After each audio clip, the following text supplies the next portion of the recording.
Shalom Adonai. Muito bem, nós vamos falar nesse momento, dentro de uma proposta de teologia contemporânea, falar um pouco sobre conflitos intrínsecos ao iluminismo, tá? Conflitos intrínsecos ao iluminismo.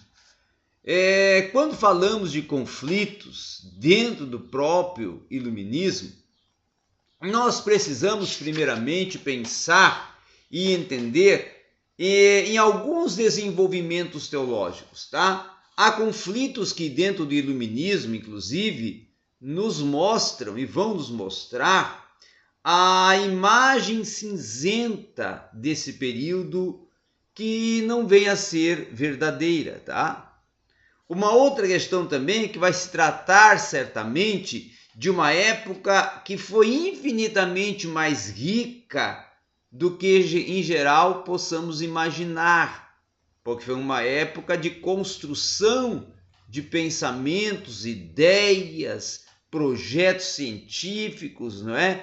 Uma era de impulsão tecnológica, tá? Então, estudar a Renascença, nós não devemos imaginar que todos os camponeses do sul da Bavária, tá, eram representantes ou representavam-na no sentido de uma ridicularização, tá, de certas questões que eram defendidas.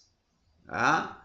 E os representantes da Renascença não passavam na Europa de alguns, vamos dizer assim, poucos milhares de pessoas.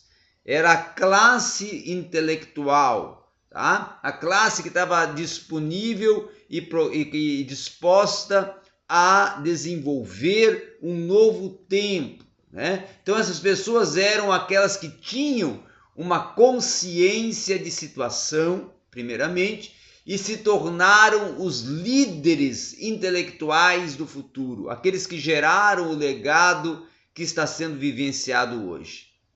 Na Renascença, nem os períodos seguintes foram tão monolíticos como foram esses do princípio, dos primórdios do iluminismo, tá? Na época do iluminismo, havia inúmeros movimentos subterrâneos, e isso é muito importante nós ressaltarmos que havia muitos movimentos subterrâneos na época do iluminismo.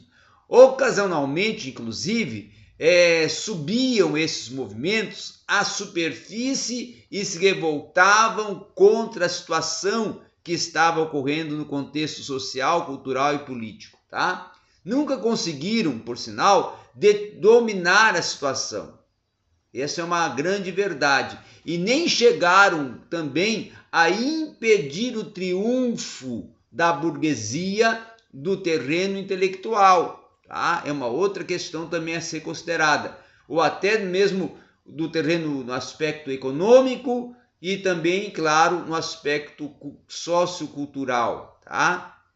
Mas o movimento subterrâneo chegou a derrubar algumas atitudes otimistas e progressistas vamos dizer assim, do iluminismo, que contudo essas atitudes estavam lá e apareciam sempre, tá? Que a burguesia vitoriosa sofria conflitos internos, então sempre era, vamos dizer assim, renovado esses sentimentos e essas atitudes, tá? Preparando assim um caminho, tá? Preparando assim uma oportunização para uma nova situação que ocorreria e que impulsionaria o século XX.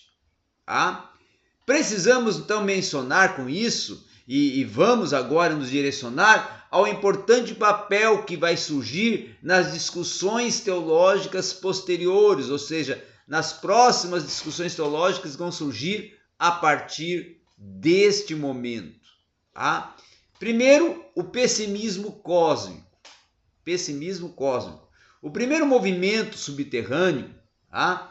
Que, vamos dizer assim, minou o iluminismo, ele era o pessimismo cósmico.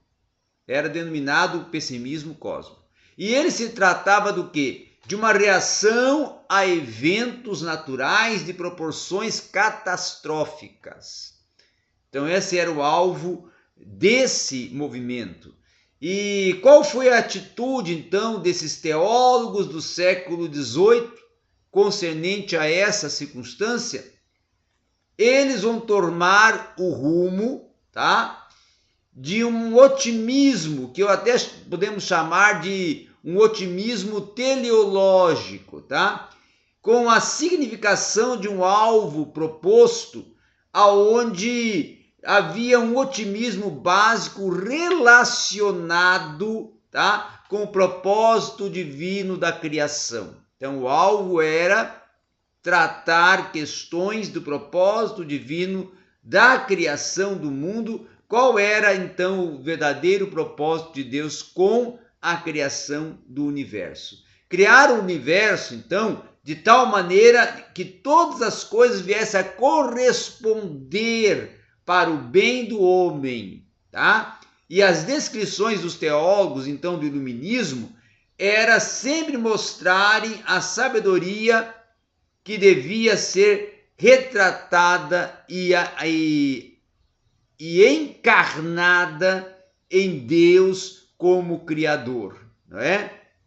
Uma outra questão também é que via-se e defendia-se que a sabedoria e a bondade de Deus, até nas menores coisas que ocorreram no efeito criação do universo, era todas em prol de alcançar e conceder ao homem um bem-estar. Tudo era teleológico e tinha um propósito para a raça humana. Porque não ser otimista até podemos dizer assim, e progressista, e todas as coisas que Deus em sua sabedoria criara, era para o bem humano. Tá? Mas eis que nos sobrevém um desastre com tudo isso. Que a cidade de Lisboa, e aí sempre vai surgir as intempéries, não é? Ela vai ser abalada por um terrível terremoto no meio do século XVIII, tá? E muita gente vai morrer, claro, é uma catástrofe que vai levar muitos à morte, milhares à morte. E com isso vão comparar os horrores do século XX, talvez com um terremoto que não represente muita coisa para nós, mas naquela época foi uma terra devastada que causou um choque e que causou uma controvérsia e que gerou uma discussão e automaticamente um realçar da Teodiceia. É curioso até observar que os filósofos ficaram com isso alarmados e esse evento marcou profundamente o grande filósofo e jovem desta época, Goethe, tá? Foi depois deste terremoto também que Voltaire, tá? O representante clássico do iluminismo francês, vai escrever o romance pessimista Cândido, tá? Que nos aconselha a nos retirarmos para o nosso jardim e a abandonar os horrores da história mundial. Essas coisas, porém, não conseguiram incluir, inclusive, um progresso, tá? Dentro da constância da sociedade burguesa, do qual vai surgir no século XIX as ideias de cunho evolucionista. Uma outra questão também é que, de qualquer maneira, o pessimismo ele vai se tornar latente e continuamente vai eclodir, não é? De uma forma tornando-se um movimento de cunho filosófico. Então Schelling, Schopenhauer e outros filósofos vão fazer ou vão até construir as bases propulsoras da filosofia dominante do iluminismo e vão continuar a ser otimistas, expressando até de uma forma caracteristicamente voltada a uma teodiceia de Leibniz, né?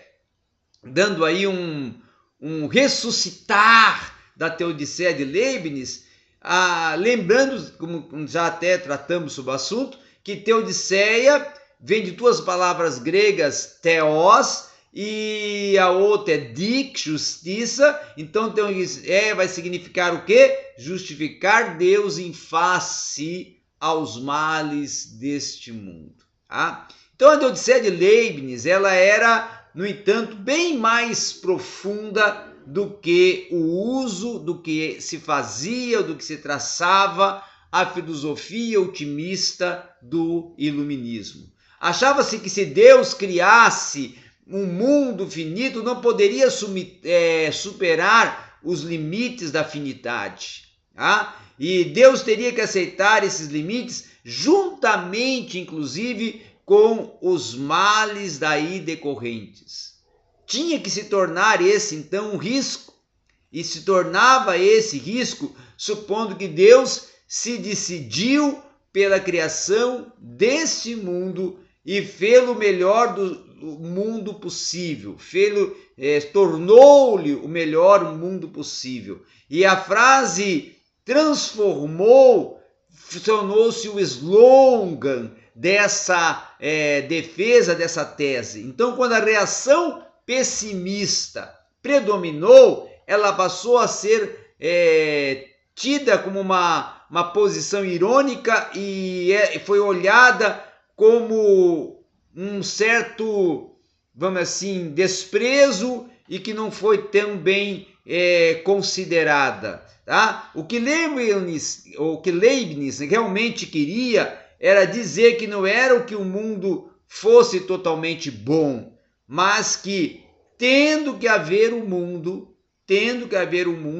este era o menos mal, ou em outras palavras, o melhor mundo possível, porque Deus não poderia fazer um mundo finito que fosse ao mesmo tempo absolutamente bom, e queria dizer que a afinidade carregava em si a necessidade do mal. Então aí está a argumentação de Leibniz em cima destas questões que estamos tratando na sua Teodiceia. Então todos os teólogos do século XIX vão se envolver em problemas filosóficos fundamentais, tá? E vão tratar do problema da Teodiceia, e o mundo vai ser tratado e vai ser concebido e vai ser articulado por eles como criado por Deus, tá? E será considerado, sim, obra magna, boa e que trouxe o grande benefício para a humanidade. Mas por causa da sua finidade, aí está a raiz da discussão, não poderá ser perfeito. Aí estão voltando para a frase defendida e tese defendida por Leibniz, e será retirada então mais tarde do contexto essa frase, essa tese mal interpretada e finalmente voltada contra ela, tornando a frase de Leibniz ironizada e tendo ela como uma ironia, certo? Então era esta a nossa articulação nesse momento, falando um pouco sobre os primórdios do iluminismo. Obrigado a todos.